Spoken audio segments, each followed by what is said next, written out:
Selama bulan puasa tempo hari, Inneke Koesherawati sangat sibuk dengan acara-acara yang bersifat keagamaan.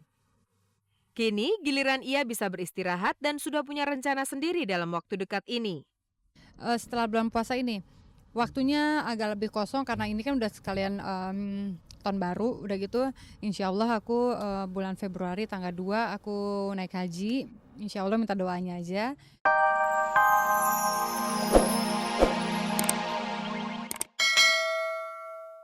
Meskipun Dedi mengakui bahwa keputusannya mengenai penampilannya yang disebut aneh oleh banyak orang itu mula-mula adalah spekulasi. Saya ada dua pilihan ketika mencoba awal. Yang pertama adalah kalau saya tidak berhasil, saya dianggap bego gitu aja. Kalau saya nggak berhasil sekali ngebum, mungkin saya bisa mati nih di jalan ditembak orang kali karena tampangnya kayak setan gitu kan. Apakah pemirsa juga memperhatikan hal lain yang menjadi pelengkap karakternya sebagai mentalis? Lihat cincin-cincin di jari-jarinya yang lentik itu. Saya jadi bikin karakter saya dengan cincin-cincin saya, jadi dengan pernak-pernik saya. Ini untuk nilai jual aja. Oh gitu. Karena menurut saya matching gitu. Lalu apa komentar pemirsa bila melihat jari-jari lentik Dedi yang dilingkari cincin itu? Ya, tampak sekali bahwa jari-jari itu selain lentik juga terawat.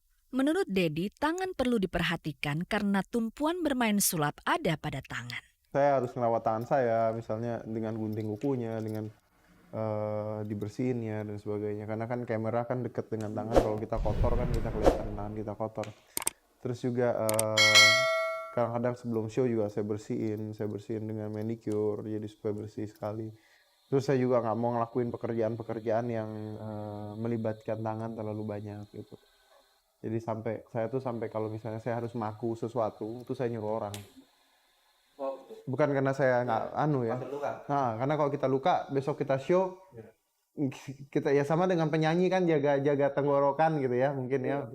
Nah, ini lebih ke tangan. Jadi saya harus ganti ban gitu ya. Saya nyuruh supir saya untuk ganti ban. Saya nggak mau ngelakuin sendiri. Bukan karena saya nggak mau, cuma karena memang ini yang saya jual gitu. Katanya orang sih tangan cewek kalah sama tangan saya. Pemirsa, Anda masih bersama Kabar-Kabari Minggu, tayangan yang kami rancang untuk Anda pada sore hari libur ini. Terpesonakah Anda pada kaki yang indah? Bila ya, simaklah kaki indah milik Isabel. Sedemikian indahnya kaki milik model ini sampai-sampai memperoleh penghargaan. Anehnya, ternyata Isabel juga gemar memanjat tebing. Seolah ia tidak takut kakinya akan tersayat dan meninggalkan bekas luka yang merusak keindahannya. Bila pemirsa bertemu dengan Isabel, model Indonesia yang sejak 3 tahun yang lalu mengadu nasib di Singapura, ajaklah berbicara mengenai kaki. Karena model kelahiran tahun 1976 ini mengaku bangga dengan kakinya. Dari kecil emang udah panjang dan kecil. Ternyata kaki itu penting sekali kalau jadi model untuk tetap shape-nya bagus dan di-maintain gitu. Ternyata saya alhamdulillah nggak pernah ada masalah. Bahkan di luar dugaannya, pada tahun 1998 kaki Abel mendapat Fashion Award terpilih sebagai kaki terbagus. Lihatlah kaki Abel yang bersepatu nomor 8 ini, sangat ramping tetapi kaki inilah pemeran utama dalam kegiatan Abel. Nah, di Singapura kaki Abel bukan cuma bertugas di catwalk, tetapi juga di jalan raya. Asal tahu saja di negeri yang terkenal dengan kebersihannya itu, Abel kemana-mana berjalan kaki. Termasuk saat memenuhi panggilan untuk casting. Kalau di sini saya rasa masih industri fashion tuh masih enak, malah justru kita nggak terlalu susah untuk mencapai ya untuk jadi model, apalagi terutama untuk nerima job nggak begitu susah. Waktu saya pindah ke Singapura ternyata persiapan yang saya dapat di Indonesia tidak mencukupi juga karena di sana ternyata kita setiap hari apapun kerjaan kita mesti casting.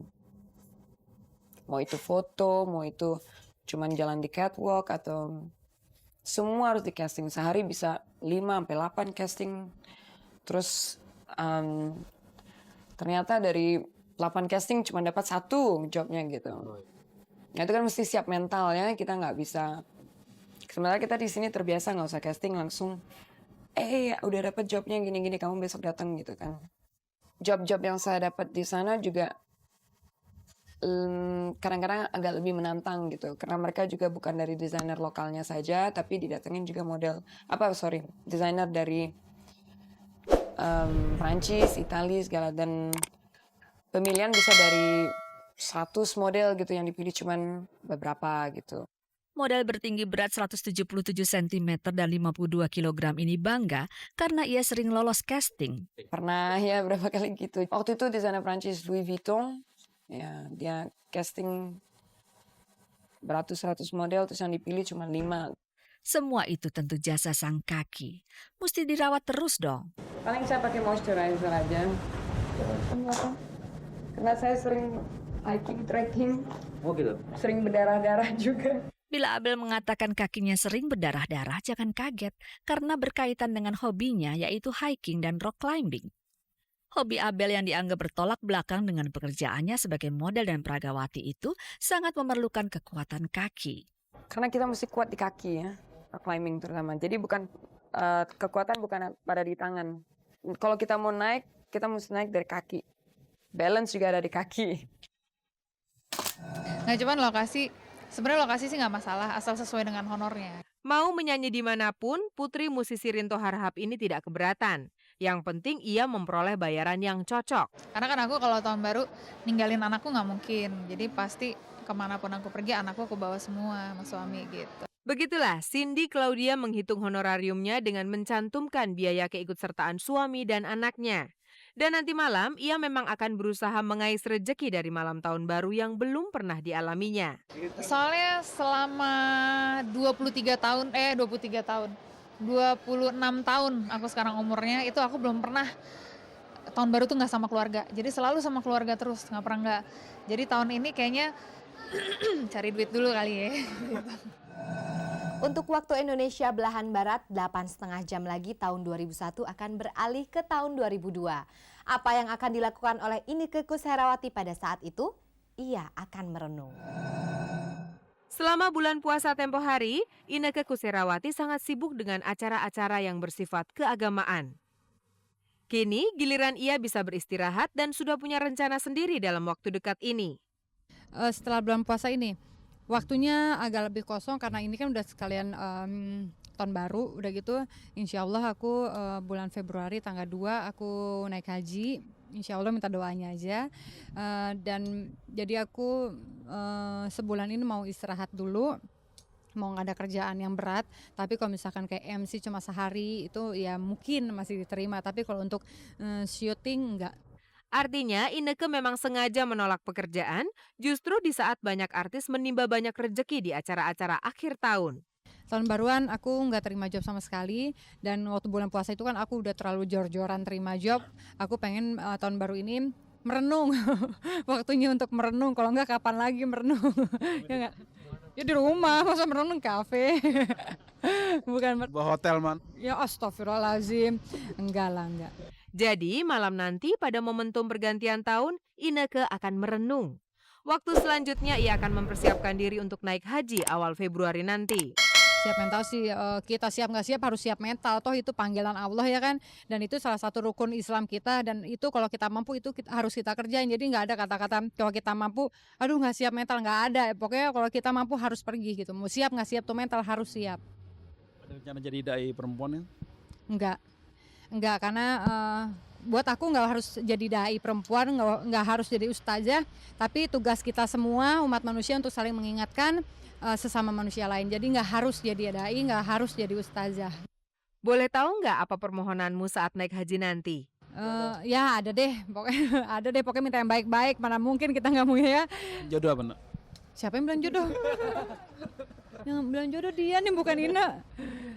Pokoknya minta yang baik-baik gitu aja. Mau tahu aja lagi ah. Pemirsa, berapa ya honorarium artis yang tampil di acara tahun baru? Tidak ada yang mau menjawab kalau kita bertanya soal itu. Ada deh.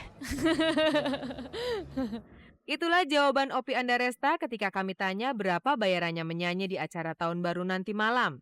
Tapi yang jelas tarifnya berbeda dengan hari-hari biasa. Bukan harga standar.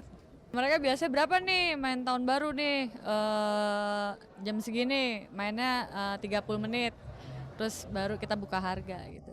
Tawar-menawar harga itu terjadi karena acara tahun baru bukan acara biasa, sehingga artis juga tidak memasang harga biasa. Di berapa tempat kamu nanti malam akan tampil? Ada beberapa tawaran kayak di kafe, terus ada juga di hotel, terus ada juga di outdoor. Jadi kepinginnya sih ngambilnya 2 gitu, atau enggak di kafe dulu terus habis itu outdoor.